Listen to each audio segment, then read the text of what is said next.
Good afternoon, good evening, or good morning, depending on where you are or when you watch this video. Katania Alvin here, speaking from London. Now, I've got Bill Barr up here, and the title is William Barr Defiant as Senators Call for His Resignation for Lying to Congress in Senate Testimony. And this is by TicToc by Bloomberg. Interesting. I've also got Papadopoulos being interviewed by Fox, and also, and I should say that was some Gateway Pundit and another Gateway Pundit, very good videos, very good information, is Meet ANDRIL TELIiZHENKO, the man who will blow the lid off the Muller's Russian witch hunt, and its video. So we've got those, and it's very appropriate to start it with William Barr, particularly at this point, which is around about 33:24. I've got to go back a little bit. And also, if I've got time, and maybe I'll put in the description box anyway, because here's Christopher Story, and I remember reading his updates many, many years ago, and with this video is the Perestroika Deception. This video was published on the 23rd of April 2011. Now, this same Russian thing, there's so much propaganda out there, and it all leads back to Britain, not to Russia. Anyway, it's really very interesting to watch. Now, I'm starting with the Mueller report just at point 27, because the aggressive, it's really aggressive, so it's not surprising that Bill Barr is a bit defiant. So listen to this, and then we'll go on to the next questioning. Of course, there are many people, and we don't have time for that. That he had shared that these conflicts were silly, were not real, and Chris Christie advised President Trump about the same time there were no substantive basis, no good cause to fire the special counsel. In one call, the president said, "Call Rod, tell Rod Mueller has conflicts, can't be the special counsel.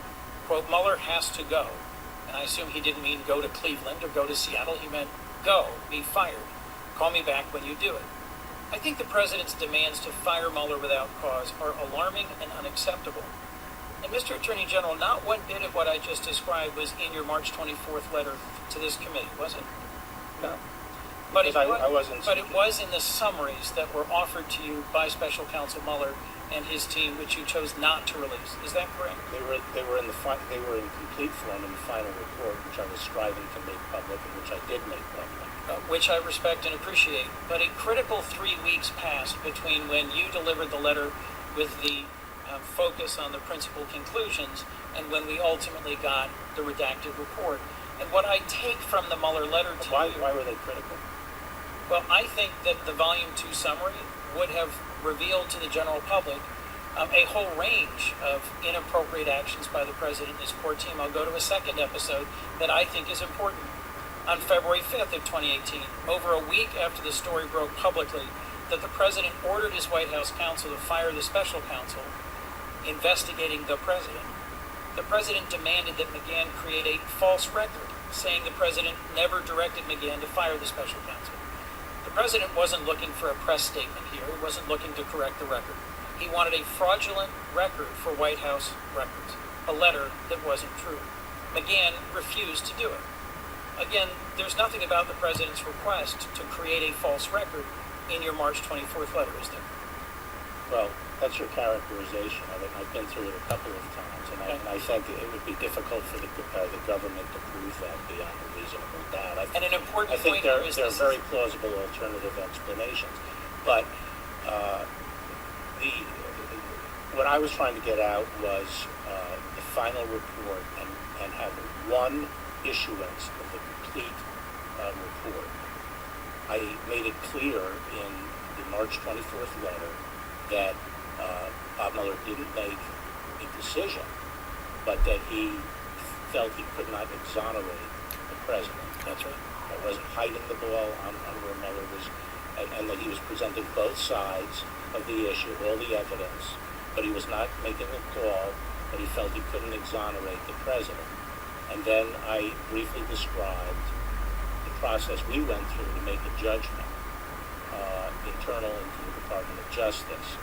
And as I say, from the public interest standpoint, I felt there should be only one thing issued. It should be the complete report, as complete as it could be. And I know we differ in our conclusions about what that meant, but my concern is that that gave President Trump and his folks more than 3 weeks of an open field to say, I was completely exonerated. When had you released the summaries of it, the first and second volume, we would have been more motivated than ever, based on the first volume, to work cooperatively to protect our next election, and more concerned than ever about misdeeds, about inappropriate actions by the president and by some of his core team as a result of the summary of the second volume. And at the end of the day, you've had a number of exchanges with colleagues where you've said, I can't tell you why Mueller chose not to charge. I want to hear that from Bob Mueller. I think we should hear from Special Counsel Mueller. Let me move on to a point that Senator Sass was just asking, but that I think is worth revisiting about foreign intelligence and their role in our elections. The reason we had this investigation in the first place was George Papadopoulos was told the Russians had dirt on Hillary Clinton. The Russian... Right. George Papadopoulos. Here we go into George Papadopoulos. Just a little summary before we go into the video. Maltese professor Joseph Mifsud was used to tie George Papadopoulos to Russia by the Mueller team and their mainstream media. After he was interviewed by the Mueller team, he went missing. 2 days ago, not quite sure when that was related to, 2 days ago, he was finally located in Rome, next to the US Embassy. It's time to ask him who he was working for. Now, this is not an interview with Mifsud, this is an interview with Papadopoulos. Here we are. Thank you for having me, Shannon. Okay, I want to quickly walk through this again. Back in April of 2016, you were approached by Professor Mifsud, where he's described as somebody who's Maltese. He has a conversation with you. He drops this information or suggestion about the fact, hey, I heard the Russians may have some emails or something on Hillary Clinton. May of 2016, a month later, you have outreach from an Australian diplomat who also brings this up with you. You think he's recording the conversation. It seems odd to you. September of that same year, then Stefan Halper, who's a professor, also later apparently an FBI informant. He's a Brit, well, I suppose spy. He wants to have conversations with you. You think he may be having recordings. You've talked with the Mueller team about all of these things. Was there any attempt to kind of link the threads together and try to determine about whether this had been some kind of setup to specifically snag you? That's a great question, and the answer is very simple. If all of these individuals that you just mentioned were never even discussed with Bob Mueller's team, especially Stefan Halper, and I'll get to that in a minute. So as you stated, there was this professor, Joseph Mifsud, who the FBI and Bob Mueller characterized as some sort of Russian agent who was delivering this information unsolicited in my lap about the Russians having Hillary Clinton's emails. Now, this person was introduced to me by an FBI intermediary at a company I used to work for in London, named the London Center for International Law Practice, and I met Joseph Mifsud for the first time, actually, at a university in Rome called Link Campus, which the CIA and the FBI trains at. So clearly, so many connections. This person, however he was described by Mueller, was fake, and I think it was intentional to make me look like somebody I was not, and to obviously harm President Trump. The information that's come out recently about this person, Joseph Mifsud, is that just last week he was outed in Rome, living two blocks away from the U.S. Embassy, and he's still on the payroll of this CIA school there. So it was very interesting to see that when I went public with this information last week, that the president called the Italian prime minister, I think 3 days ago, and I'm certain that Joseph Mifsud was actually brought up. That's the first thing. Now, the other... And Joseph Mifsud is not Russian, he's Maltese. Other questions. Stefan Halper was never even brought up during my interrogation with Mueller or his team. They didn't ask. Because if I had known... No, they never asked anything about him. And the only thing that they asked me about Alexander Downer was if I remembered anything about my meeting with him. He's and the the only Australian thing I told diplomat, Mueller was, so he's the second one in this chain. Yes, yes. And Alexander Downer is somebody who I told Bob Mueller, the FBI, and I even testified to Congress about this, that I felt that he was recording me and spying on me. So wherever this information came from, this Clinton ally, Alexander Downer, going apparently to the FBI and suggesting that I was talking about hacked emails is completely absurd. And I would really reference people to read my testimony to Congress, because I think Congressman Mark Meadows maybe dropped a big hint about 4 weeks ago on Fox News when he suggested that ambassadors were conspiring with the FBI, and I'm pretty sure he was talking about Alexander Downer. Yeah. Right. Now, again, thanks to Gateway Pundit, this is Meet ANDRIL TELIiZHENKO, the man who will blow the lid off the Muller's research witch hunt. Now, what was interesting with Papadopoulos, he talked about ambassadors. Here we go. ANDRIL TELIiZHENKO, Just preceded that with I am with. who formerly worked with the Ukrainian embassy and Ukrainian embassy. Okay, this Papadopoulos and embassies. Here we are, Ukraine embassy. And do you remember the Victoria Newlands who was discussing things with the ambassador of Ukraine? So I think that was the American ambassador of Ukraine, and they were plotting a coup. And that telephone call, some of you might have heard it, went viral. I've been speaking with Andre, and he has some amazing information about this whole Russian witch hunt. Now, I transcribed it because it was so interesting. It was difficult to hear ANDRIL to start with. Gateway Pundit says, tell me a little about Alexandra Tulipa. And ANDRIL says she was a DNC operative and had contact with the Ukrainian embassy.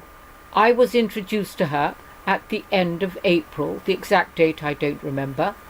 Tulipa introduced herself as a DNC operative working for the DNC for the Clinton campaign and collecting any dirt or background information on Paul Manafort and Donald Trump, or any other connection, any other Russian connection. This was going to be used for a committee hearing in Congress of a congresswoman. I didn't want to mention her name, and he said he'd text it to him. She's going to have a committee in September, committee meeting, September and October 2016, and that was obviously would just be before election, to take presidential candidate Donald Trump off the election. That was the intention. We talked for an hour. She asked me to help her because I was connected with the prosecutor's office in Ukraine and in the Prime Minister's office and basically the Secret Service. I said I'd look into it, and then after the meeting we spoke. And then it's a bit garbled, I don't understand it.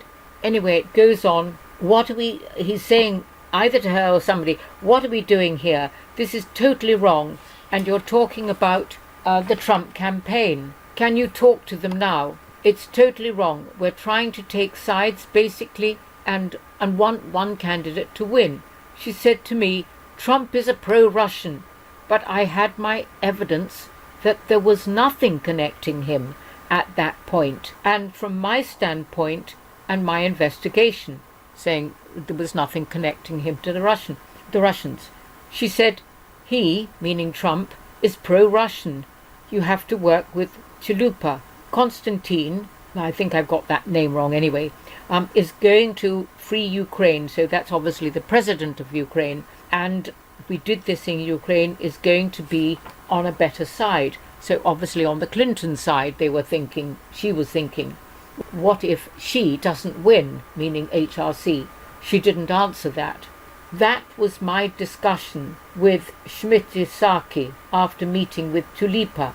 Andre, let me ask you, Tulipa had told you that there was a Democrat, I guess in Washington, who was going to have a hearing, or she was going to sit on a hearing anyway, and they were going to discuss Trump and Russia. Is that basically just the case? Right, this is just in the middle.